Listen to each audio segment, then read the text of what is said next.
Gloire à Dieu. Seigneur, que ton nom soit béni, Seigneur, que ton nom soit glorifié. Merci parce que tu nous assembles ici, Seigneur Dieu, pour partager ta parole, pour développer en nous, Seigneur Dieu, la vertu que tu as déposée en nous, de la patience, ce caractère, cette caractéristique que tu es. Merci Père pour ta grâce divine, que ta parole porte du fruit dans nos vies, qu'elle nous aide à accroître, Seigneur Dieu, ces 6 sagesses de patience. Merci Père pour tes bienfaits. À toi la louange au siècle des siècles, au nom de Jésus. Amen. Quelqu'un donne un bon amen. Alors, donc, une fois de plus, soyez les bienvenus donc, à notre session de formation sur à son image pour dominer. Dieu nous a créés à son image, à sa ressemblance, afin que nous puissions dominer. L'image de Dieu, c'est avoir le caractère de Dieu, être comme Dieu. Lorsqu'on te voit, on voit Dieu. Et la ressemblance de Dieu, c'est de faire comme Dieu. Okay? C'est de faire donc les œuvres de Dieu. Et Dieu nous a donné donc ces 2 éléments-là afin que nous puissions dominer tout ce qui peut avoir comme difficulté sur la terre. S'il y a une seule difficulté qui a le pouvoir sur toi, qui prend l'ascendant sur toi, c'est que certainement, sûrement, il y a un des aspects du Christ, une des faces de Dieu que tu n'es pas en train de manifester. Pourtant, elles sont toutes en toi. Elles sont toutes en toi. Si bien sûr tu as donné ta vie au Seigneur Jésus, si Jésus est dans ta vie, la vie de Dieu, Dieu est en toi, tu es saint, tu es patient, tu es doux, tu es bon. Toutes ces choses-là sont en toi. Tu dois simplement les développer. Un talent, un don, une chose qui est innée, qui n'est pas développée, ne peut pas se manifester. L'homme a reçu le langage, mais s'il n'apprend pas à parler, il ne parlera pas. Les oiseaux ont reçu la capacité de voler, mais s'ils ne font pas d'exercice de vol, ils ne pourront pas non plus s'envoler, prendre leur envol. Que dans le nom de Jésus-Christ, tu prennes l'envol en ce qui concerne le caractère de la patience. Alors, précédemment, on a vu qu'il y avait donc 6 grandes formes de patience qui vont permettre à l'une ou à l'autre, en fait, de ces 6 formes de patience, qui vont révéler, en fait, tous les dons et les talents que Dieu a mis en toi. Dieu a mis des choses extraordinaires dans ta vie, une intelligence dont tu n'as pas idée, et il l'a cachée pour qu'elle se révèle en son temps. Okay? Pour qu'elle se révèle en son temps. Parce que si elle se révèle trop tôt, tu vas faire des erreurs. Je dis souvent à des personnes, si on te révèle souvent très tôt que tu seras médecin, il est possible que tu décides de ne pas faire... de ne pas apprendre l'anglais, de ne pas faire des études de rédaction parce que tu dis, moi, je vais soigner les gens. Vous voyez? Si on te révèle très tôt que tu seras professeur de mathématiques, tu peux négliger les matières littéraires. Donc Dieu ne révèle pas trop vite ce qu'on doit être et ce qu'on doit faire. Il fait en sorte que les choses se révèlent en leur temps, à leur période, afin qu'on ait la maturité requise, la maturité qu'il faut pour pouvoir apprécier le trésor que Dieu nous a donné et pouvoir le gérer efficacement. Donc la patience, c'est la nature de Dieu qui nous permet de découvrir toute la grandeur de Dieu. Le Dieu que nous adorons est illimité. Il est infiniment grand. Dieu n'a pas de limite. Ok? Amen. Donc, tu ne peux pas avoir tout de Dieu en un instant, en un moment. Donc, Dieu, par l'art de la patience, te fait découvrir les choses que tu dois découvrir en lui, pas à pas, et ce qui doit vraiment marquer ta vie. Que la patience soit ton partage dans le nom de Jésus-Christ.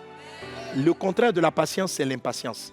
L'impatience est un défaut qui, pour moi, depuis le début même de la création, a été là-bas une des bases des problèmes de l'humanité. Dieu a dit à Adam et Ève quand il les a créés, il a dit, vous êtes créés à mon image, à ma ressemblance. Donc l'homme était comme Dieu, En Genèse chapitre 3, lorsque le diable, sous la forme du serpent, vient séduire Ève, il dit ceci, si vous mangez de ce fruit, vous serez comme Dieu. Mais Dieu avait déjà créé l'homme à son image. Comment Satan peut-il promettre à l'homme de devenir comme Dieu, n'est-ce pas? Une promesse que Dieu avait déjà faite. Dieu dit, je vous crée comme moi, je fais en sorte que vous me ressembliez, je fais en sorte que vous soyez comme moi. Alors pourquoi Satan leur a proposé cela? Ce que je crois, c'est que selon Ecclésiaste chapitre 3, verset 11, où Dieu dit que Dieu fait toutes choses belles en son temps, j'ai compris en fait que, alléluia, pour aboutir à une beauté ou à un élément parfait, Dieu nous fait évoluer par process. Alléluia. Ça veut dire qu'il y a un processus, il y a des étapes. Alléluia. Donc Dieu dit, je te crée à mon image, mais tu verras effectivement l'image de Dieu, pas instantanément, mais progressivement. Alléluia. Si on dit qu'un enfant ressemble à son papa, parle comme son papa, ça peut se voir au début, comme ça peut se voir dans le temps. Plus il va grandir, plus on va voir les traits de ressemblance. Est-ce qu'on est ensemble? Donc, être l'image de Dieu aussi est un process. Donc, quand Satan est venu voir Adam et Ève, et il lui a dit, si vous mangez le fruit, vous serez comme Dieu maintenant, elle a été impatiente. Au lieu d'attendre simplement ce que Dieu avait promis, Ève a été impatiente. Donc, quelque part, c'est l'impatience qui a fait que l'homme s'est détourné de Dieu. Par impatience, Abraham et aller avec Agar et il a engendré Ismaël, qui est devenu le pire ennemi de la destinée d'Abraham. Abraham a enfanté la destinée qui va sauver l'humanité, mais il a aussi enfanté une destinée qui combat ce que Dieu lui a donné. Combien de personnes, par impatience, ont fait de faux mariages, ont fait de faux choix, se sont vite exposées à cause de l'impatience, à cause de la précipitation? Je te prie dans le nom de Jésus que cet enseignement-là, parce que si tu vas jusqu'à la fin, cet enseignement-là va t'aider à rattraper les erreurs que tu as commises hier lorsque tu as été impatient. L'impatience a failli me détourner de la voie de Dieu.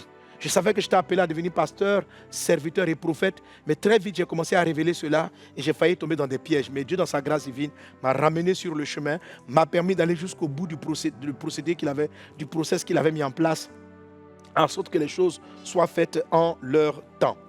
L'impatience, ça ressemble à une maman qui commence à pleurer et puis à se plaindre de ce que son enfant qui a 2 mois ne marche pas.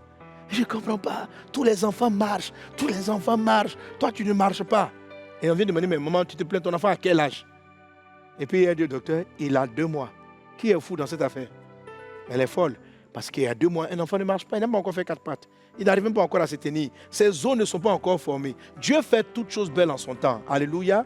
Il a besoin que Dieu fait toutes choses par procédé. Vous pensez que Dieu n'aurait-il pas pu créer la terre en un seul jour et tout ce qui existe? Mais Dieu a procédé jour par jour. Il a fait d'abord la lumière. Il a pris le temps de séparer. Après, il est arrivé le lendemain. Il a fait une deuxième chose. Il est arrivé le 3e jour. Il a fait une 3e chose, etc. Il est arrivé le 7e jour. Il s'est reposé. Dieu fait les choses par process. La patience, c'est l'art de fonctionner dans le timing de Dieu. La patience, c'est l'art de marcher dans le tempo de Dieu. Celui qui n'est pas patient marche en dehors du tempo de Dieu. Que la patience de Dieu soit avec toi.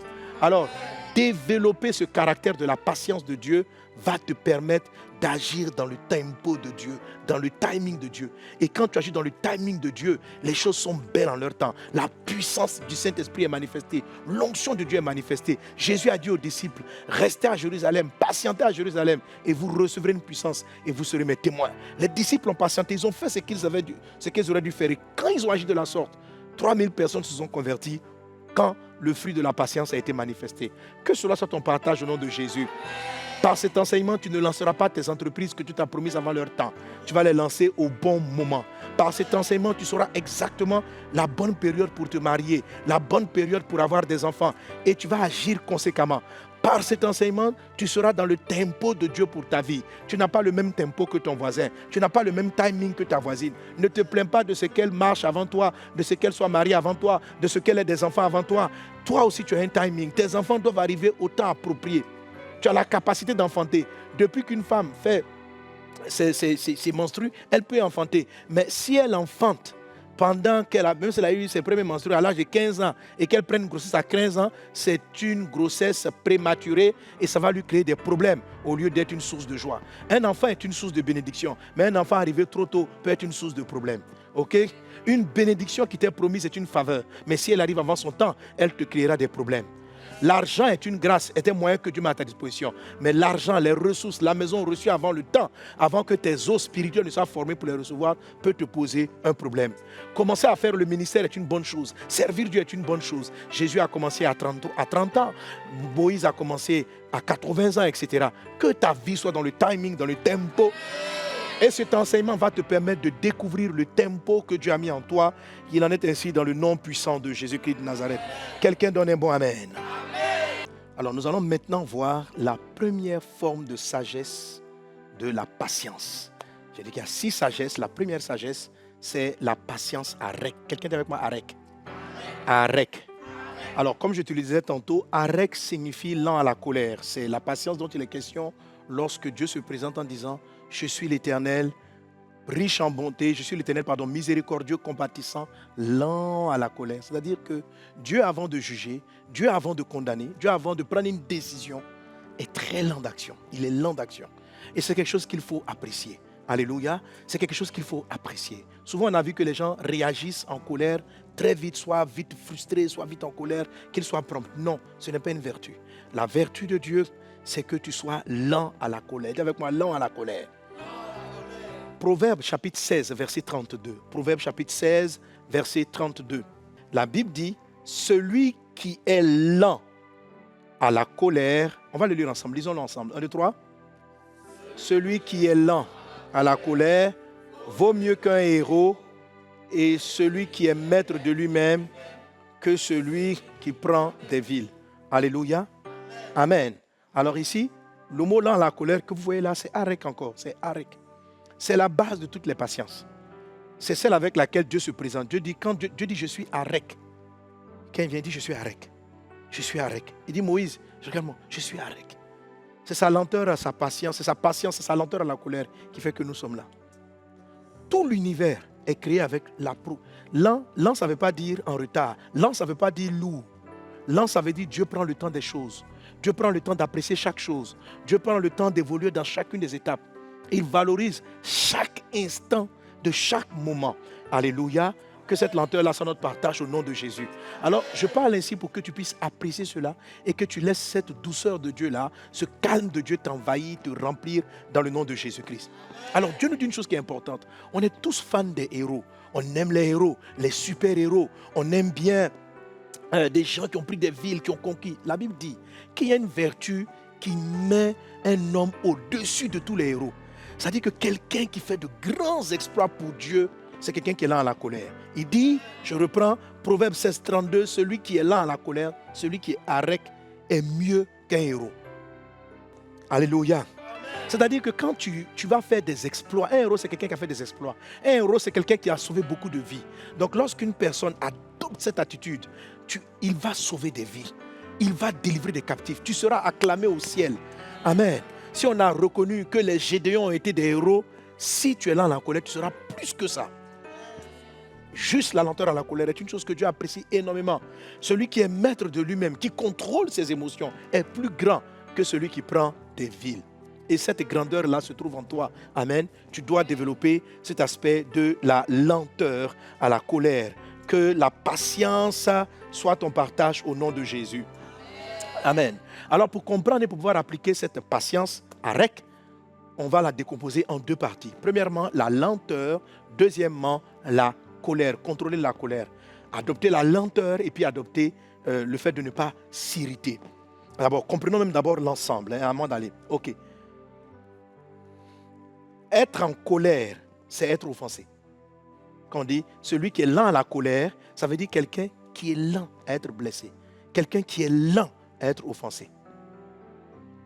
Dans le livre de Matthieu chapitre 24, je crois verset 10, là où le Seigneur dit, il dit plusieurs se trahiront, se haïront les uns les autres.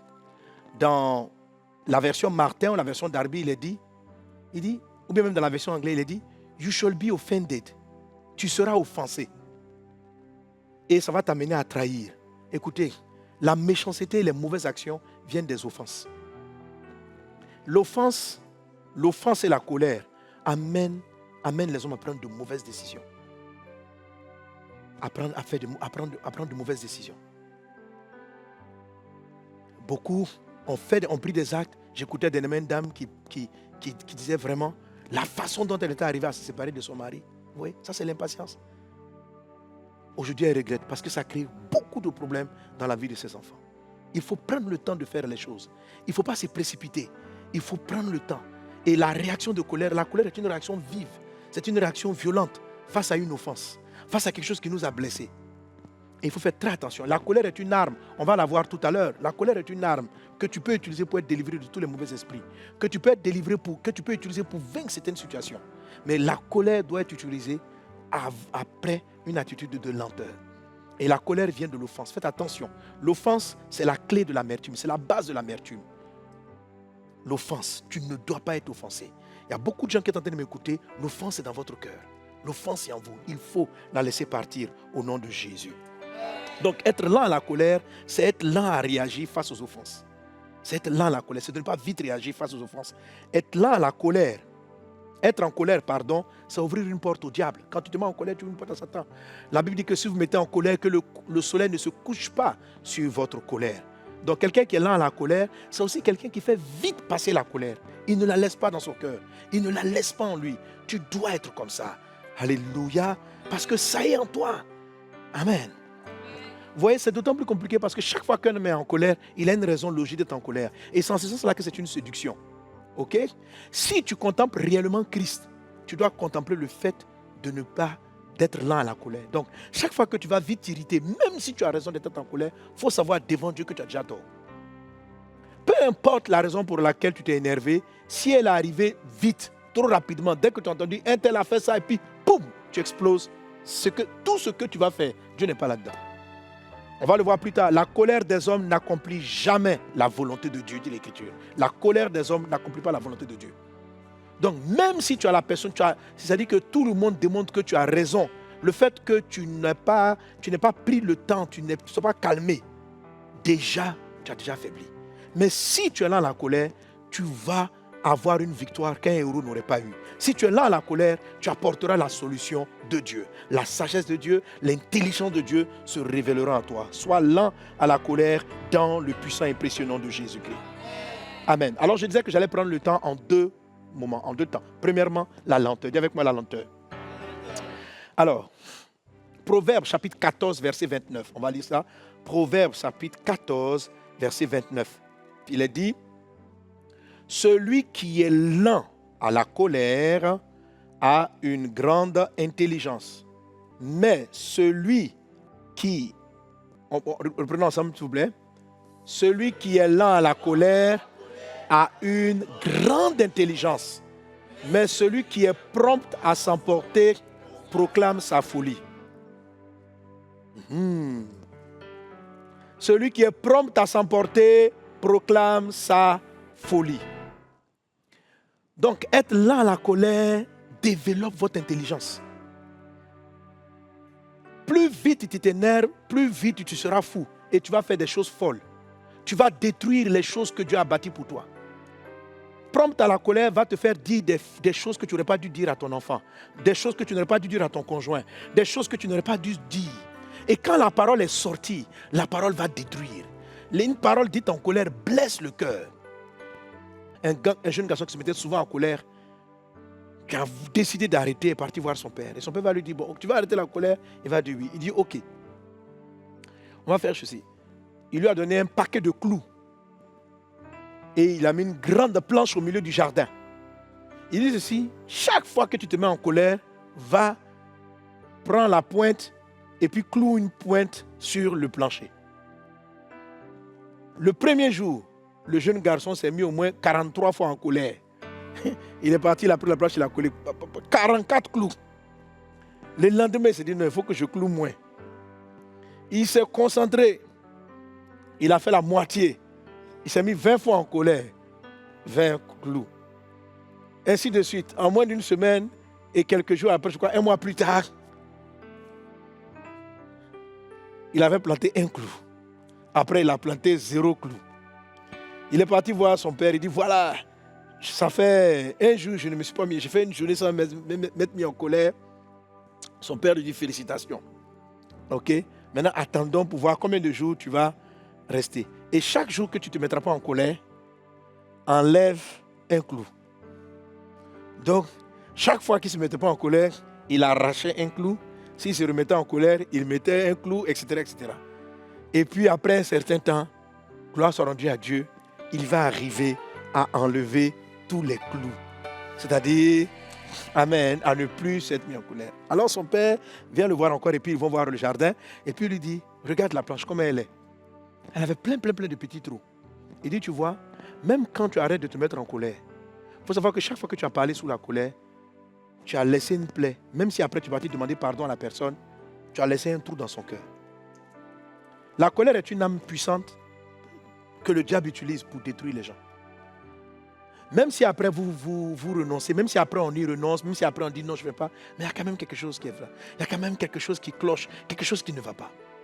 Je sais dans le nom de Jésus-Christ que par l'œuvre de la patience, Dieu guérit votre cœur, Dieu guérit tes pensées, Dieu guérit ton âme. Alléluia. Amen. Amen. Alors donc vraiment, c'est une arme puissante que de travailler, de manifester la patience avec, c'est-à-dire la lenteur à la colère. Alors, d'abord, la lenteur. La lenteur, ça ne veut pas dire la lourdeur. Ce n'est pas marcher comme une tortue. La lenteur se développe, ça veut dire c'est prendre le temps des choses. Alléluia. La lenteur aussi, c'est que si une situation vient m'irriter, avant de m'irriter, avant de réagir, je vais faire un ensemble de tours. Je vais réfléchir, je vais tourner. Et c'est ce qui développe l'intelligence. Ça développe l'intelligence, ça développe l'intelligence. Je vais analyser les choses, alléluia.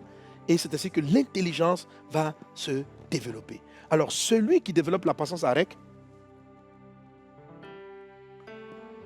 c'est quelqu'un qui sait apprécier. Le mot lenteur, c'est savoir apprécier chaque jour, chaque petit changement, chaque petite chose. Donc, tu ne vas pas vite à la conclusion. Tu prends le temps de chaque étape de formation. Amen. Pour être là à la colère et développer cette lenteur à la colère, c'est le fait de savoir même apprécier chaque journée, chaque moment, chaque chose que Dieu fait autour de vous. Être lent pour développer la lenteur à la colère, c'est apprécier vous former, c'est apprécier apprendre. Alors, la lenteur, comme je dis, ce n'est pas le fait de marcher comme ça. C'est le fait, j'arrive, hop, une bouteille. Waouh, elle est belle. C'est juste le temps de l'apprécier. La lenteur, il ne faut pas aller vite au but. En fait, pour être lent à la colère, il ne faut pas être quelqu'un qui va trop vite vers les conclusions, trop vite vers la finalité. Tu t'en vas vers le but, mais tu prends un petit temps pour analyser tout ce que, les belles choses que tu as faites. Waouh, j'ai vu une fleur ici, j'ai vu une fleur. Ce tact-là, de prendre le temps d'apprécier chaque chose en son temps, développe en toi cette patience arrête. Et on va voir plus tard aussi que ça développe aussi en chacun d'entre nous la patience macro, qui est la patience de supporter le temps. Est-ce qu'on est ensemble? C'est pourquoi la patience arrête, c'est la base de toutes les patiences. Sois patient au nom de Jésus. Donc celui qui va développer cette lenteur va apprendre à observer les choses, il va apprendre à se former, il va apprendre à agir dans le temps imparti. Que la patience soit ton partage dans le nom de Jésus-Christ de Nazareth. Dis avec moi, je suis patient. Je suis divinement patient. Amen, amen, amen. Une des choses que j'ai remarqué avec Dieu, c'est qu'effectivement, comme on l'a vu, c'est sa lenteur à la patience. Une chose qui m'avait surprise, c'est l'attitude que Dieu a eue lorsqu'il devait détruire Sodome et Gomorrhe. Alors, dans le livre de la Genèse, il est dit, et l'Éternel dit, Genèse 18, il dit, verset 20, et l'Éternel dit, le cri contre Sodome et Gomorrhe s'est accru, et leur péché est énorme. C'est pourquoi je vais descendre, et je verrai s'ils ont agi entièrement selon le bruit venu jusqu'à moi, et si cela n'est pas, je le saurai. Vous connaissez ce passage, n'est-ce pas? C'est-à-dire que Dieu est au ciel. Dieu dit, le cri contre Sodome et Gomorrhe s'est accru et leur péché est énorme. Donc Dieu même sait que le péché est énorme. Il dit maintenant, avant de me mettre en colère contre eux, de leur envoyer le feu de ma colère, alléluia, je vais moi-même descendre et puis voir ce qu'il en est. Quand je lis le passage, je dis, mais c'est étrange, Dieu est omnipotent, Dieu est omniscient, comment est-ce qu'il a besoin de venir vérifier avant de condamner Sodome et Gomorrhe? C'était un peuple tellement méchant, un peuple qui violait tout le monde, un peuple qui tuait, un peuple qui massacrait. Mais Dieu, avant d'être en colère contre eux, va respecter un certain process. Et Dieu me fait comprendre en fait de quoi il s'agit. Alors, je dis ceci dans le jour 14. Je ne comprenais pas pourquoi Dieu, qui est omniscient, omniprésent, avait-il besoin de venir vérifier la méchanceté de Sodome et de Gomorrhe avant de les juger. Cette histoire avec Abraham a toujours été étrange pour moi, jusqu'à ce que le Seigneur me parle de la patience divine. Et particulièrement de la patience arrête, lent à la colère. L'expression lent à la colère veut dire que Dieu prend du temps avant de juger, avant d'agir. L'histoire de Sodome est une leçon que Dieu nous donne. Dieu entendait le cri contre Sodome, mais il a choisi de venir lui-même pour avoir un autre angle de vue. Dis avec moi, un autre angle de vue. Un autre angle de vue que celui des cris qui montaient contre lui. C'est-à-dire Dieu au ciel, et puis il y a des gens qui crient, Sodome, Dieu, on est fatigué, les Sodomiens sont méchants, ils sont méchants. Ça, c'était un point de vue. Dieu est descendu lui-même pour avoir un autre angle de vue. C'est quelque chose qui m'a beaucoup parlé. Que Dieu nous aide dans le nom de Jésus. Alléluia. Je veux te dire que devant une personne qui est condamnable, dont tu as la preuve avérée de sa méchanceté, de sa condamnation, malgré cela, avant de la juger, avant de la condamner, sois lent. Et je vais te montrer comment Dieu est lent. Regardez ça. Dieu est convaincu, Dieu même a vu, Dieu même sait que Sodome, les Sodomiens sont méchants. Et il prend le temps avant d'envoyer le feu. Oh, Dieu veut me vérifier quoi? C'est clair et c'est net et c'est certain. Lui-même, il est au ciel, il voit tout. Et c'est là que Dieu m'a fait comprendre ceci, qu'il a voulu avoir un deuxième angle de vue. Et l'Esprit m'a dit, pour être lent à la colère, ça veut dire quoi? je me mettre en colère contre quelqu'un, on m'a dit, la sœur là t'a volé, la sœur là t'a critiqué, c'est ta meilleure amie, mais elle est partie dire ceci et cela contre toi, la personne a fait ceci, la personne a fait cela, avant de ne plus lui parler. Avant de couper, pour parler en termes ivoiriens, igname avec elle. Alléluia. Sois lent. Et comment tu développes cette lenteur? Alors, Dieu m'a dit, il dit en fait, tout le monde condamnait Sodome, mais j'avais voulu avoir un autre angle de vue, une autre approche. Et Dieu est parti trouver en Abraham l'approche numéro 2. Abraham n'a pas dénié le fait que Sodome soit une ville perverse. Mais Abraham a vu l'angle sous le poing et s'il y avait des justes dans Sodome. C'est ce qu'on appelle un autre angle de vue, une autre approche du problème. Alors, c'est quoi la patience avec? Vous savez que Dieu a dit dans sa parole, Deutéronome chapitre 19, verset 15. Deutéronome 19, verset 15, il a dit, un seul témoin ne suffira pas. Un seul témoin ne suffira pas contre un homme pour constater un crime ou un péché. Quel qu'il soit, un fait ne pourra s'établir que sur la déposition de 2 ou de 3 témoins. Deutéronome 19, verset 5. C'est-à-dire qu'on ne peut conclure qu'une personne est méchante, voleur, même si tes yeux l'ont vu, tu as un témoin. Il te faut un deuxième témoignage avant de dire tu m'as volé, je n'étais plus en flagrant délit. Est-ce qu'on est ensemble? Un témoin, ça veut dire quelqu'un qui l'a vu. Un témoin, ça veut dire quelqu'un tu peux attester qu'il a fait ça. On dit, mais avant d'établir, toi-même tu as déjà un témoignage, regarde encore un autre deuxième témoignage. Je ne comprenais pas ce que le Seigneur voulait dire. Et il m'a fait comprendre. La Bible nous dit d'avoir au moins 2 témoignages. Avant, je pensais juste qu'il s'agissait de 2 personnes pour attester un fait. Mais en fait, non. Il s'agit d'au moins 2 angles de vue. Les Écritures ne disent-elles pas que Dieu a établi des magistrats en matière de justice? Même si la culpabilité est avérée, le suspect doit avoir un avocat. Toi aussi, attends l'avocat de la partie adverse avant de trancher. C'est-à-dire, si on est venu te dire que ton frère a fait quelque chose, faut pas. Si 2 personnes viennent te dire il a fait ça, ce n'est pas encore suffisant. Il faut chercher son avocat. Donc, avant de te mettre en colère, patiente jusqu'à trouver l'avocat. Sois lent à chercher l'avocat, le défenseur de son attitude. Lève-moi, waouh. Waouh. Alléluia. Va à la recherche d'un deuxième témoignage. Le deuxième témoin ne signifie pas que le premier est dans le faux. Non. Les cris contre Sodome et Gomorrhe n'étaient pas infondés et Dieu le savait. Malgré cela, il a cherché un deuxième témoin. Même à quelques heures de son exécution, le pire criminel trouve grâce dans le cœur de ses parents. Même s'il reconnaît sa culpabilité, les parents ont une approche différente. Dieu a écouté Abraham qui avait un cœur de père. Et Dieu a aussi un cœur de père. Sois lent à la colère, lent à juger, lent à condamner, comme ton Dieu l'est, dans l'attente d'un deuxième témoin. Actes des Apôtres, chapitre 17, verset 27. Acte 17, 27 nous dit, Dieu a voulu que l'homme puisse le chercher et qu'il s'efforçasse de le trouver en tâtonnant, bien qu'il ne soit pas loin de chacun de nous. Acte 17, verset 27. Tes réactions doivent être lentes, car les voies de Dieu se trouvent très souvent par tâtonnement. Oui, Dieu a voulu que l'homme le trouve par tâtonnement. C'est-à-dire, le plan de Dieu se révèle à toi à l'issue de plusieurs expériences positives ou négatives. C'est-à-dire, par la patience arrête, donne-toi le temps d'écouter Dieu, de t'écouter et d'écouter plusieurs avis, d'expérimenter certaines possibilités. Sois lent à la réaction. Laisse passer la colère. Psaume chapitre 37, verset 8. Être à l'image et la ressemblance de Dieu, c'est faire les choses comme Dieu les fait.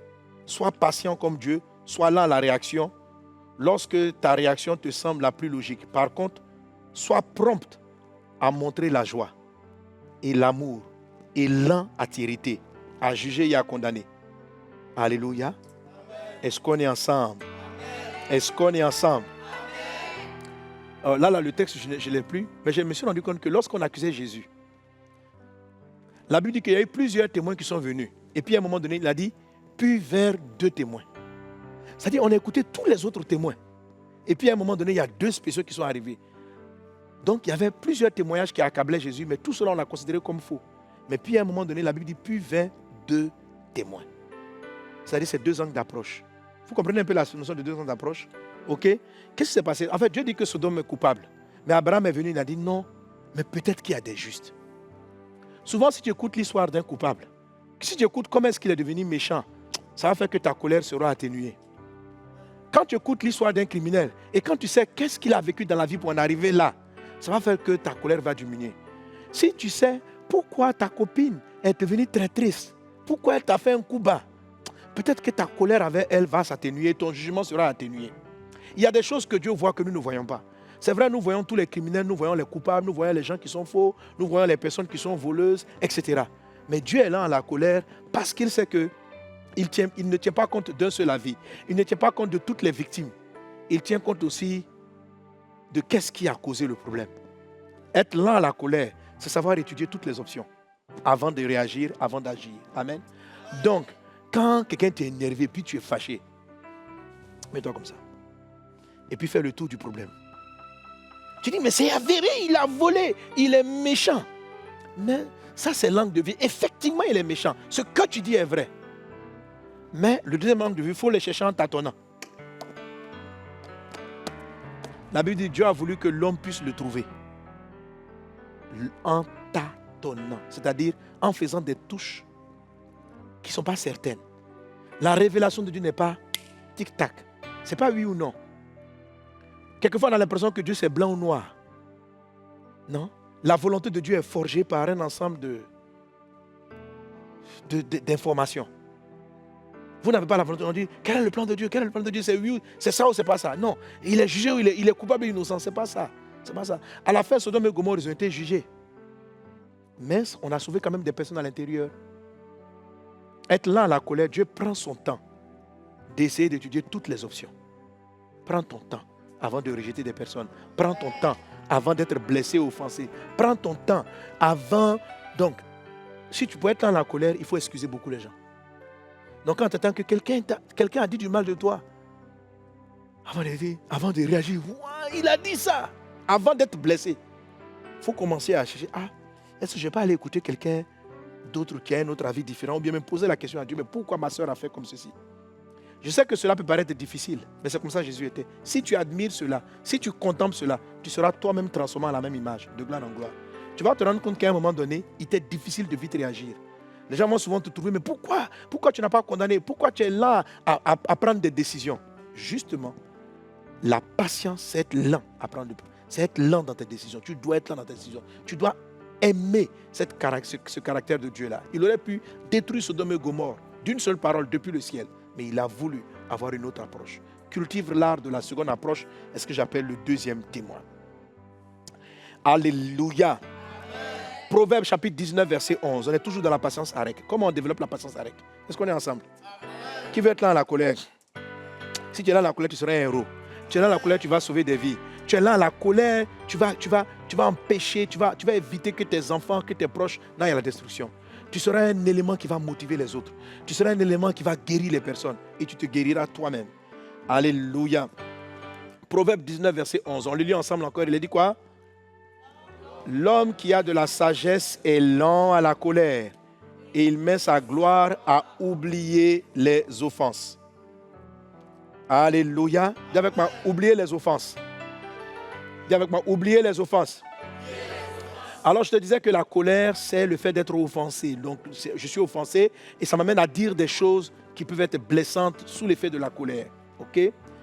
Alors, pour être lent à la colère, il faut savoir traiter avec tout ce qui me fait mal. Tout ce qui nous offense. Amen. Alléluia. Pasteur, mon mari est méchant, il est égoïste. Tant qu'il s'agit de ce qui l'intéresse, il a du zèle. Mais quand il s'agit de moi, je passe en dernier. Il n'a pas mon temps. Tout est centré sur sa personne, etc. Je ne peux plus vivre avec lui, il est violent. Voici une série de plaintes que les coachs conjugaux entendent très souvent. Généralement, après une dépeinte négative des conjoints, je demande à la personne blessée de me donner les qualités de son homme. Elle va dire, comme qualité, c'est un bon père, il rentre tôt à la maison, etc. Certes, les qualités ou les défauts varieront d'un couple à un autre, mais ce dont je me suis rendu compte, c'est que dans les conflits, les conjoints se souviennent des défauts. Quand les gens sont en palabre, ils se souviennent des défauts des autres.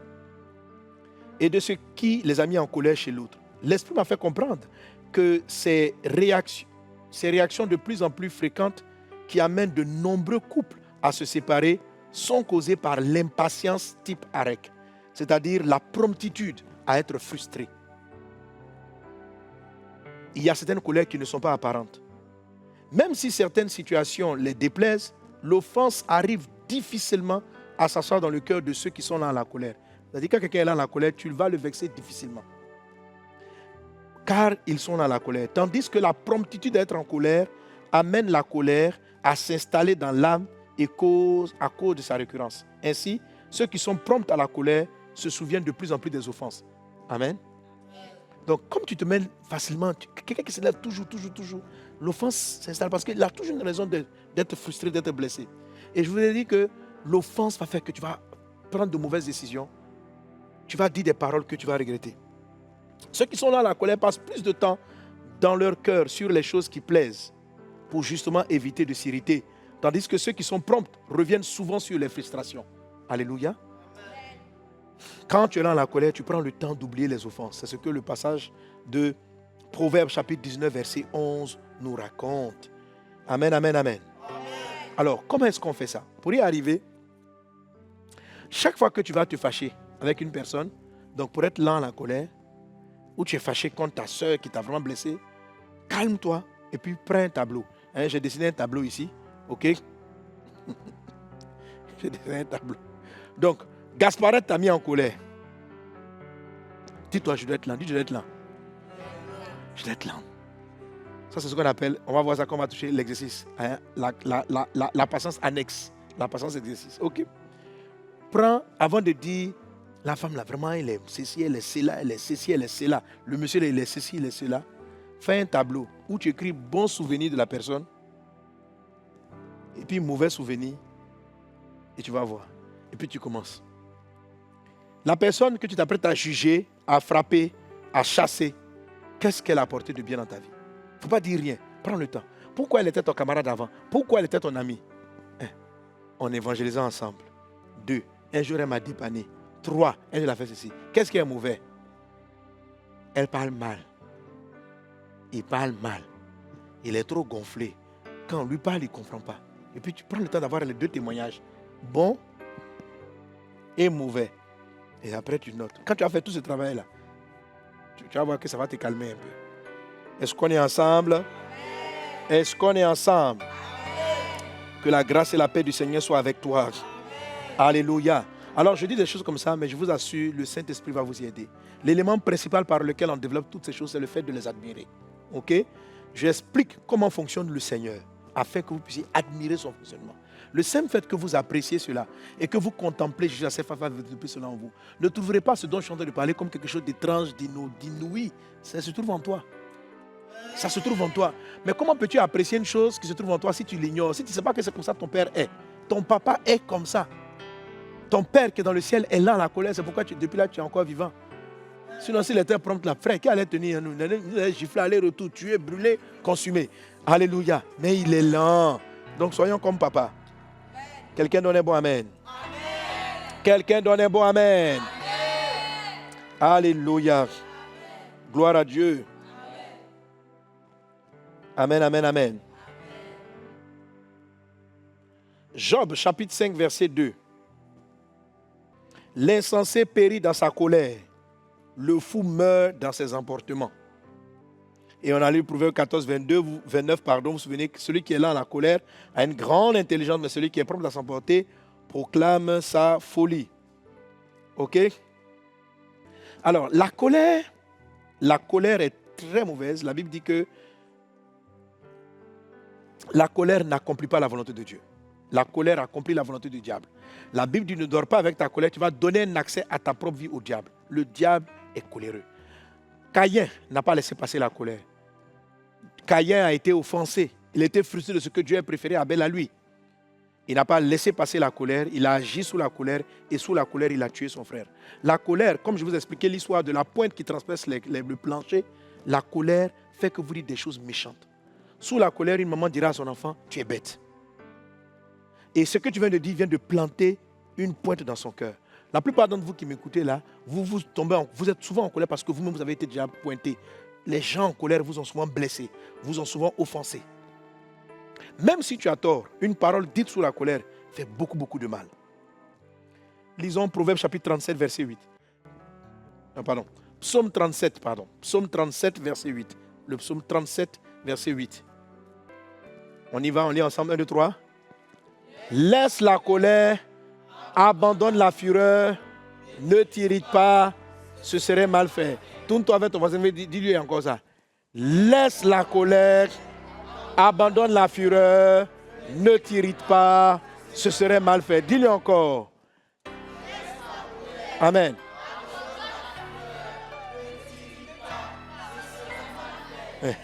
Laisse la colère, abandonne la fureur, ne t'irrite pas. Donc ça veut dire quoi laisser? J'ai mon téléphone, mais j'ai la bouteille à la main.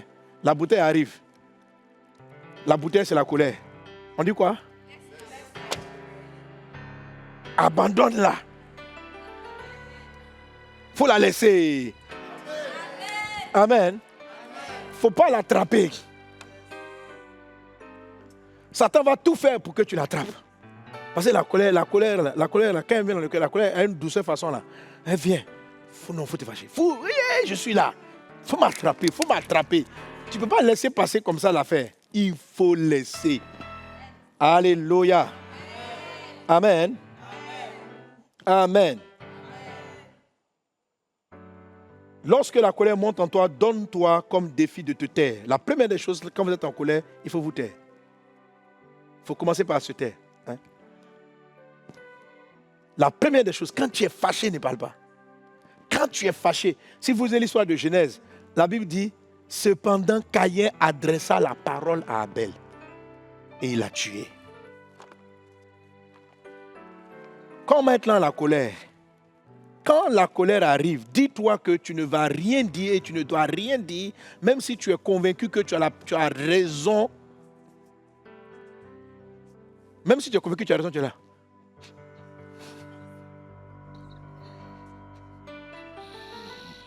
Si les gens continuent, fuis.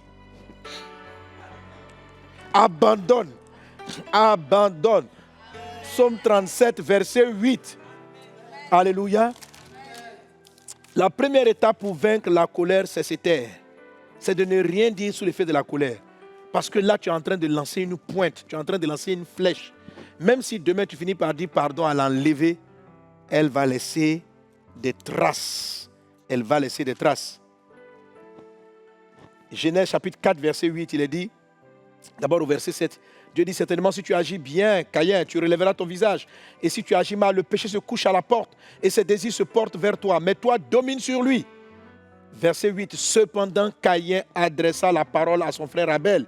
Mais comme ils étaient dans les champs, Caïn se jeta sur son frère Abel et le tua. Parce qu'une fois que vous êtes sous la colère, vous commencez à parler, ça va très vite. Je ne te coupe pas. Donc quand les coups rentrent dedans comme ça, c'est les mitraillettes. Terre même, je regrette mon mariage. La phrase là, c'est une flèche. Et puis il va dire, tu regrettes. Quand je m'étais fiancé, ce qui a cassé mes fiançailles là, c'était la colère. Ma fiancée, mon dit c'était fâché. Parce que je n'étais pas attentionné. Elle est là, et moi j'étais fâché, que tous les jours se fâchent. Et j'ai dit, sous la colère, j'étais fâché. Je dis, d'aimer, man. Et je me demande même si j'étais aimé. Quand j'ai dit ça là, elle s'est calmée. Elle a dit, ah bon? Donc là, j'ai compris que ce qui est sorti n'aurait pas dû sortir. Ça m'a fait 4 ans de séparation. Oh là là. Hein? Parce qu'on était immature. Amen. Et gloire soit rendue à Dieu. Dieu a guéri ça avec la patience, avec le temps. Amen. Voilà. Donc quand vous êtes sous la colère, vous allez tuer. Ce qui s'est passé avec Abel. Caïn et Abel, c'est ça. Il a parlé trop vite. Il ne faut pas parler. Il ne faut pas parler. Il faut aller. Il faut fermer la bouche. Parce que tu sais que ce que tu vas dire, tu es en colère. Amen. Et la patience annexe. C'est-à-dire qu'il faut être doué de patience. Premier jour, peut-être la première fois, tu dis, je ne vais pas. Ta bouche va glisser. Tu vas lancer la flèche. Boum. Après, tu dis, je m'excuse. Cet esprit, aide-moi à développer ton caractère. Aide-moi. Et tu vas voir que tu vas y arriver. Alléluia. Voilà. Mais si, dès que tu l'as fait, tu commences à excuser, mais il fallait que je lui dise mes 4 mots, il fallait que je lui dise ce que je pense, ce que j'ai dit. Dans le quand tu commences à faire ça, c'est que tu méprises la lenteur de Dieu à se mettre en colère. Et comme tu expliques ce que tu as fait, comme tu justifies ce que tu as fait, parce qu'effectivement, tu as sûrement raison dans les propos que tu as tenus.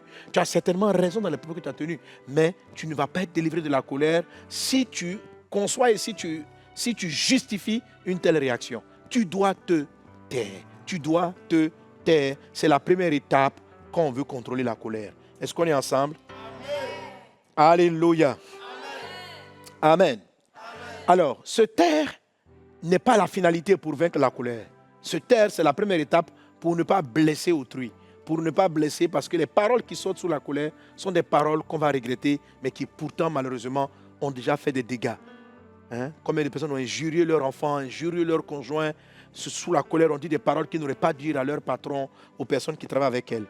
La deuxième chose, amen, que tu dois faire après le contrôle, après le silence, c'est ne pas emmagasiner la colère.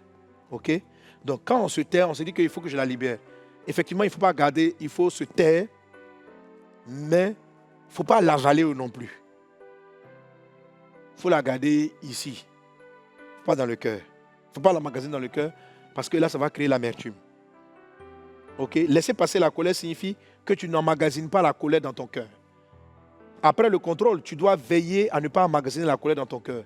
La colère cachée dans le cœur produit l'amertume et te privera de nombreuses grâces. Alors, qu'est-ce que tu dois faire avec la colère? Tu dois faire la troisième chose, tu dois la libérer en te déchargeant sur Dieu. 1 Pierre chapitre 5, verset 7, la Bible dit ceci, 1 Pierre 5, 7. Et déchargez-vous sur lui de tous vos soucis, car lui-même prend soin de vous. Donc, ce qui t'a énervé, tu vas dans la présence. Papa, ce que mon frère m'a dit, ça me fait mal. Ce qu'il m'a dit, ça me fait mal. Ce qu'il m'a dit, ça me fait mal. Donc, tu dois prendre le calme, rentrer dans la présence de Dieu et puis t'exprimer devant Dieu de la frustration, de la colère qui vient d'entrer en toi. Tu dois le faire. L'Esprit du Seigneur va t'aider à le faire. N'oublie pas, la patience annexe va t'aider à développer cet aspect-là. Est-ce qu'on est ensemble? Elle va t'aider à développer cet aspect. Alléluia. Donc, tu dois te libérer en te déchargeant sur le Seigneur. Pleurer devant Dieu, marquer ta frustration devant le Seigneur. Ça va décharger déjà ton cœur et t'empêcher de tomber dans l'offense, dans l'amertume. Alors, après avoir gardé le silence, le fait de te décharger sur le Seigneur, l'autre élément que tu dois faire, à quoi sert la colère? En fait, ça, je vais le développer vraiment dans l'enseignement sur la maîtrise de soi. Ok? C'est une des vertus, un des caractères de Dieu. Mais les deux sont liés. Crie contre le mal et non contre l'auteur du mal. Crie contre le mal et non contre l'auteur du mal. Est-ce que vous comprenez? C'est-à-dire quand tu es en colère, crie contre le mal. Par exemple, je peux être en colère parce que la personne est paresseuse. Je peux être en colère parce que la personne parle mal. Je peux être en colère parce que la personne n'a pas fait ce que je lui avais demandé de faire. Donc, crie contre la paresse, crie contre le mal, mais ne crie pas contre la personne qui a fait le mal. Ok? Dans le livre de Matthieu, chapitre 5, verset 22. Matthieu 5, 22, on regarde. Matthieu 5, 22. La Bible dit, « Mais moi, je vous dis, quiconque se met en colère contre son frère mérite d'être puni par les juges. Et que celui qui dira à son frère, comment? Raka, mérite d'être puni par le Sanhédrin. » Alléluia. J'entends pas bien votre amen. Amen. Vous êtes fatigué? Quelqu'un donne un bon amen. Amen. Je te vois doux, lent à la colère. C'est-à-dire que tu ne te fâches jamais, tu ne te fâches plus au nom de Jésus-Christ. Amen. Voilà. Mais la Bible dit que la colère de Dieu se révèle du ciel contre l'impiété des hommes. La colère de Dieu se révèle du ciel contre l'impiété des hommes. Ok? Donc Dieu se met en colère contre l'impiété, mais pas contre les hommes. Dieu, regardez dans ce passage, il dit si tu te mets en colère contre ton frère, on va t'amener en jugement. Tu mérites un jugement. Maintenant, Dieu lui-même, il se met en colère, mais sa colère n'est pas contre l'homme, sa colère est contre l'impiété. C'est-à-dire, Dieu n'est pas en colère contre celui qui a marché de manière impure. Il a plutôt envie de le sauver. Il a de la compassion. Jésus n'était pas fâché contre les hommes qu'il avait crucifiés. Il dit, Seigneur, pardonne-leur ce qu'ils font. Par contre, Jésus est en colère contre la méchanceté. Il faut être en colère contre le péché, mais pas contre le pécheur. Il faut être en colère contre la paresse, mais pas contre le paresseux. Il faut être en colère contre le vol, mais pas contre le voleur. Est-ce qu'on est ensemble? Comment vous faites ça? Par exemple, c'est très puissant. Si ton enfant est fâché ou bien il est paresseux, par exemple, prie et tu fais comme Jésus. Pierre vient dire à Jésus, ne dis pas que tu vas aller à la croix. Et Jésus n'a pas apprécié en fait cette manière de parler. Jésus a reconnu la voix du diable. Regardez ce que Jésus fait. Il se retourne vers Pierre. La Bible dit, il s'est retourné vers Pierre et il n'a pas dit arrière de moi Pierre. Il dit arrière de moi. Mais est-ce qu'il a chassé Pierre? Voilà, il y a des personnes, si Satan a utilisé Pierre, Pierre, va-t'en loin de moi. Jésus n'a pas fait ça. Jésus dit arrière de moi, Satan. Et puis il dit Pierre, tes pensées ne sont pas les pensées de Dieu, mais celles des hommes. Donc Jésus s'est mis en colère contre Satan qui manipulait Pierre et non contre Pierre qui a été manipulé. Est-ce qu'on est ensemble? Alors, quand vous vous mettez en colère, orientez la colère. Il faut orienter la colère. Donc, le silence, se décharger vers le Seigneur, prendre le contrôle et puis orienter la colère contre l'esprit de la paresse, de la lourdeur, de la médiocrité. En fait, quelles que soient les raisons pour lesquelles les gens sont en colère. Voilà. Donc, cultiver cela, c'est quelque chose qui est déjà en vous par le Saint-Esprit. Alléluia. Il faut juste que vous laissiez cela. Pourquoi la colère persiste? Parce que les gens l'excusent toujours. Les gens l'excusent toujours. Si vous ne trouvez pas d'excuses, si vous l'excusez, non, je suis fâché parce que j'ai ceci, j'ai été fâché parce que j'ai cela, si j'ai parlé comme ceci, c'est parce qu'il a fait ça. Donc, tant que tu vas rester dans l'explication de la colère, elle va persister en toi. Mais quand tu vas reconnaître qu'elle est illégale, qu'elle transporte des paroles négatives, qu'elle blesse, qu'elle détruit au lieu de construire, tu vas être délivré de la colère parce que la vie de Dieu va pouvoir davantage se développer en toi. Alléluia. Quelqu'un donne un bon amen. Quelqu'un donne un bon amen. Alors on a vu que si vous développez plus tu vas développer la patience à règle, plus tu seras intelligent, plus tu seras bon, plus tu vas aider les personnes au lieu de les détruire, plus tu vas construire au lieu de détruire. Que la patience à règle soit ton partage au nom de Jésus. Que la patience à règle te rende bon de cœur au nom de Jésus de Nazareth. Dieu dit toujours, je suis lent à la colère et bon, rempli de bonté, plein de bonté. Le fait d'être lent à la colère va développer en vous davantage l'art de la bonté. Mais là, c'est un point qu'on traitera le mois suivant. Que la grâce et la paix du Seigneur soient avec toi. Tu es béni au nom de Jésus-Christ de Nazareth. Alléluia. Gloire à Dieu. Amen. Alors, la deuxième forme de patience, en fait, toutes les patiences sont de la sagesse. On a vu dans le point précédent, la patience, comment? La première patience, c'est la patience comment? Arrêt, qui veut dire quoi? Lent à la colère. La deuxième forme de patience, c'est la patience anave. A-N-A-V. La patience anave. Amen. On ne la cite pas souvent dans la parole de Dieu. Ou bien en fait, on la cite souvent, mais pas sous le terme patience. Très souvent, elle est utilisée pour parler de humble. C'est un mot qui est utilisé pour parler d'humilité, pour parler de douceur, etc. Pour parler même de pauvre. Pour parler d'abaissement. Pour parler d'humiliation. La Bible dit que quand Jésus-Christ a quitté sa gloire, et il s'est abaissé. En fait, il a manifesté une forme de patience anave, c'est-à-dire accepter de descendre, ok? Accepter de se faire petit.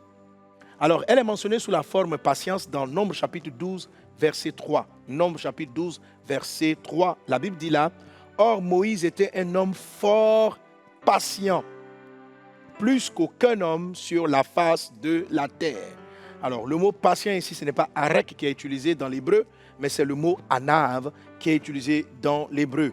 Plus souvent traduit par pauvre, humble, malheureux. Le mot anave est aussi utilisé pour décrire la patience qui est douce. C'est de cette patience qu'il est question lorsque la Bible dit que Moïse était fort patient. Cette patience de Moïse a été utilisée lorsque Moïse faisait face aux critiques méchantes de sa sœur Myriam et de son frère Aaron. Alors, quand vous lisez Nombre chapitre 12, la Bible dit que Aaron et Myriam se sont mis à critiquer Moïse par rapport à sa femme. Et la Bible dit donc, « Oh, Moïse était un homme fort patient. » Donc, ça a été l'élément déclencheur de leur jugement. C'est-à-dire qu'eux, ils ont commencé à dire des choses sur Moïse. Et puis, la Bible dit, « Or, Moïse était fort patient. » Plus qu'aucun homme sur toute la terre. Moïse était anave. Et quand Dieu a fini de dire que Moïse était anave, Dieu a frappé Myriam de la lèpre. Dieu les a jugés en même temps. La patience Anave, c'est la patience qui permet à Dieu de venir prendre votre défense. Amen. Alors, c'est la patience qui fait que vous supportez les hommes dans leurs mauvais propos. Les gens méchants, les propos méchants. Tu entends que quelqu'un dit ceci de toi, cela de toi, quelqu'un raconte ceci de toi, et puis tu es doux, tu es calme. C'est Anave. Ce sont des choses que vous allez vivre dans la vie. Plus vous allez connaître l'élévation, plus les gens vont dire du mal de vous. Plus les gens vont vous critiquer. Vous devez adopter la patience Anave. Tu dois adopter la patience Anave pour que Dieu prenne ta défense. Amen. Mais quand tu te défends toi-même, quand toi-même tu rentres dans les polémiques, quand toi-même tu rentres dans les disputes, quand toi-même on parle, tu dis un tel a dit ceci de moi. Dieu te laisse seul pour mener la bataille. Amen. Dans le livre de 1 Pierre chapitre 3 verset 1 à 4, la Bible dit que la femme doit par sa douceur toucher le cœur de son mari, même s'il n'obéit pas à la parole. Ce que Dieu demande à la femme ici, c'est la patience Anave. Elle doit être douce et laisser Dieu venir sauver son mari. La patience Anave ouvre la voie à Dieu et permet à Dieu d'entrer et de régler les problèmes. Pas forcément de juger vos ennemis, mais de guérir les vies, de changer les personnes autour de vous. Quand vous commencez à vous défendre, quand vous commencez à vous battre, quand vous commencez à régler les choses par vos propres forces, Dieu ne prend pas le relais. Souvent, les gens ont l'impression que le fait de manquer de douceur, de crier sur tout, de se plaindre de tout, c'est ce qui va changer. Ce n'est pas vrai. Ce n'est pas vrai. Ce n'est pas ce qui change les gens. Si tu cries sur des gens, tu cries, et que les gens sont droits parce que tu cries, il faut savoir que ce n'est pas toi qui respecte, c'est ta position qui respecte. C'est parce que tu es la patronne qu'il t'écoute. Dieu n'a pas besoin de crier sur les personnes pour que les personnes lui obéissent. Nous suivons Dieu par motivation. Qui entend Dieu crier sur les gens? Toi, non. Dieu est calme, Dieu est Anave, Dieu même est doux. Est-ce qu'on est ensemble? Voilà. Et il nous transforme. Ne vous faites pas suivre, ne vous faites pas écouter parce que vous criez. J'ai toujours j'ai dit dans la maison, quand j'ai dit on nettoie la fenêtre, on nettoie. Et puis les gens s'exécutent. Les gens ne t'écoutent pas. C'est parce que tu es leur patron qu'ils font ça. Quand tu as Anave, ton leadership est le leadership de Dieu. Dieu brille sur ta face. Et c'est comme ça que Moïse était. Que cela soit ton partage au nom de Jésus. Quelqu'un qui a la patience Anave, c'est quelqu'un qui, c'est le mot douceur, qui adoucit ses paroles. C'est-à-dire que quand il te parle, il n'y a pas de pointe au bout. Mais quand il te dit la vérité même, ça ne vient pas te déchirer. Tu comprends la vérité, ça te transforme avec la douceur dans les propos. C'est comme ça Moïse était. Quand il était doux en parole. Il n'y avait pas de paroles blessantes. Il n'y avait pas de paroles brutales. Et des paroles douces au nom de Jésus. Sois Anave au nom de Jésus. Donc Anave entraîne les autres à suivre par sa douceur. Dieu est Anave. Regardez comment un enfant grandit. Est-ce que vous voyez comment il grandit? Tu ne sais pas. C'est un jour après, tu regardes la photo quand il a 10 ans, et puis tu regardes, tu dis, mais je ne l'ai jamais vu grandir. Parce qu'en fait, tout ce que Dieu ne fait pas les choses brusquement, Dieu fait les choses avec douceur. C'est ça, Anave. Amen. Quand un enfant commence, quand une chose grandit, tu ne te rends même pas compte. C'est quelques temps après, tu te rends compte qu'il y a un changement. Mais si tu observes la chose tous les jours, c'est comme ça que Dieu procède. Dieu fait que la progression soit douce, lente. Si vous voulez perdre du poids, pour vraiment bien perdre du poids et pour que ça dure, il faut perdre du poids en Anave. C'est-à-dire qu'il faut être patient, perdre demi-kilo, demi, et puis stabiliser, et puis stabiliser. Tout ce qui est changement brusque revient brusquement au point de départ. Tous ceux qui maigrissent brusquement un coup comme ça, boum, ils grossissent aussi brusquement un coup comme ça. Parce que Dieu a créé le monde en douceur. La nature est douce. Donc si tu es Anave, la nature va t'obéir. Si tu n'es pas Anave, la nature va se rébeller parce que son Dieu est doux. Il fait les choses avec douceur. Amen. Alléluia. Que Anave soit ton partage dans le nom de Jésus. Que Anave soit ton partage dans le nom de Jésus. Amen, amen, amen. Très souvent, quand tu manifestes Anave, les gens ont l'impression que tu es faible. Et c'est pour ça que la sœur de Moïse s'est permise de parler contre lui. La Bible dit que Jésus était doux. Jésus était doux. On a l'impression que tu es faible. Mais les gens qui sont Anave, qui travaillent Anave, sont les plus puissants. Moïse était extrême en termes de miracle. Il a atteint un niveau extraordinaire. Cette douceur intérieure permet à vos dons de croître tranquillement, posément et atteindre une dimension hors du commun. Et dans le même passage où Dieu rend témoignage de la patience Anave de Moïse, il dit, je lui parle face à face. Ça dit, c'est posé. Moïse est monté sur la montagne. Dieu a pris 6 jours sans lui parler. Moïse était calme, patient. Il était calme, patient. Alors, comment on développe la patience en ave? Vous allez avoir plusieurs points dans votre dévotionnel. Il faut le lire. Ok? Je cite plusieurs choses. Mais un des éléments importants, c'est que la patience en ave considère les autres comme étant plus grands. C'est ça qui fait qu'elle est patiente avec les gens. La patience en ave, c'est l'humilité. La Bible dit que l'humilité vous fasse regarder les autres comme étant au-dessus de vous. Ok? Que l'humilité vous fasse regarder les autres comme étant au-dessus de vous. Alors, quand je regarde, supposons que ton patron te dit j'arrive à 14h. Et puis, à 15h, il n'est pas là. Quand il arrive, tu t'énerves sur lui, mais tu fais quoi? Pourquoi? Parce que c'est ton patron, tu ne peux pas t'énerver. Pourquoi? Parce qu'il est plus grand que toi. Et que c'est toi qui dois l'attendre. Ok? C'est toi qui dois l'attendre. Donc, quand il arrive, tu vas avoir des propos. Ah, boss. Si vous pouvez présenter, tu vas dire, ah, boss. Si tu as rendez-vous avec le chef de l'État, il te dit, viens à 15h, et puis il te reçoit à 18h33. Quand tu vas rentrer, tu vas sourire. Monsieur le chef de l'État. Pourquoi? Parce qu'il est plus grand que toi. Ok? Donc, quand je considère quelqu'un qui est plus grand que moi, mes propos seront doux.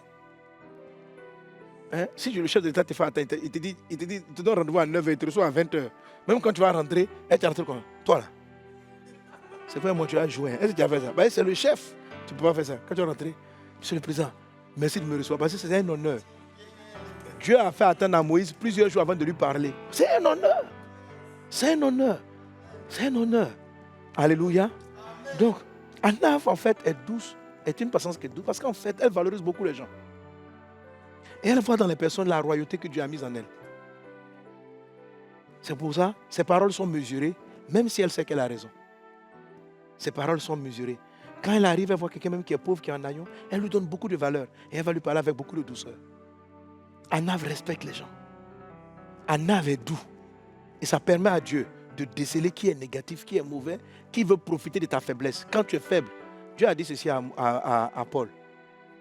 Ma puissance, ma grâce s'accomplit dans ta faiblesse. Anna, ça veut dire faible. Il dit quand tu es faible, c'est là que je suis fort. Quand tu es fort, moi je m'abaisse. Dieu va combattre pour toi. Adopte la patience en ave. Dans le dévotionnel, tu pourras mieux développer cet aspect. Que Dieu te bénisse abondamment. Alléluia. Alors donc la prochaine fois, nous allons étudier les 4 autres formes de patience. Est-ce qu'on est ensemble? Ça vous fait du bien, les patiences? Ok. Lent à la colère. Amen. Anave, la douceur, le calme. Ça, c'est la patience anave.